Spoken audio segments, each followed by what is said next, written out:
বাড়ি, পরিবার আর স্থায়ী চাকরি কি এখনও আমেরিকান ড্রিম?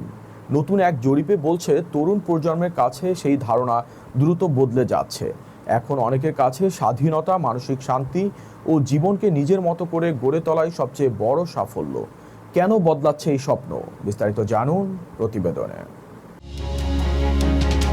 উচ্চশিক্ষা, ভালো চাকরি, নিজের একটা বাড়ি, গাড়ি আর আরামদায়ক অবসর দশকের পর দশক ধরে বিশ্বজুড়ে মানুষের কাছে আমেরিকান ড্রিম বা আমেরিকার স্বপ্নের সংজ্ঞা ছিল এটাই। কিন্তু সময় বদলেছে। একবিংশ শতাব্দীর এই সময়ে এসে বদলে যাচ্ছে খোদ মার্কিন তরুণদের স্বপ্নের সেই চেনা সমীকরণ।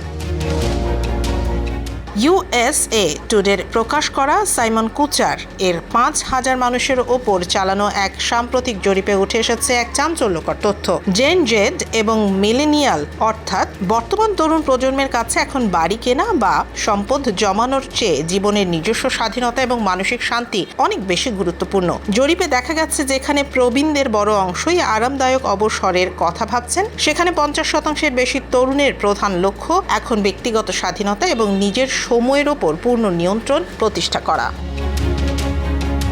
কিন্তু কেন এই স্বপ্নবদল? তরুণদের মতে বর্তমানের আকাশছোঁয়া জীবনযাত্রার খরচ বা কস্ট অফ লিভিং এবং চাকরির বাজারের চরম অনিশ্চয়তাই এর প্রধান কারণ। প্রায় 60% তরুণ মনে করেন আগের প্রজন্মের তুলনায় বর্তমানে নিজের একটি বাড়ি কেনা বা অর্থনৈতিকভাবে স্বাবলম্বী হওয়া এখন বহুগুণ কঠিন। ফলে দীর্ঘমেয়াদী সঞ্চয়ের আশা ছেড়ে দিয়ে অনেকেই বর্তমান জীবনযাত্রার মান বজায় রাখা এবং সুন্দর অভিজ্ঞতার পেছনে টাকা খরচ করছেন।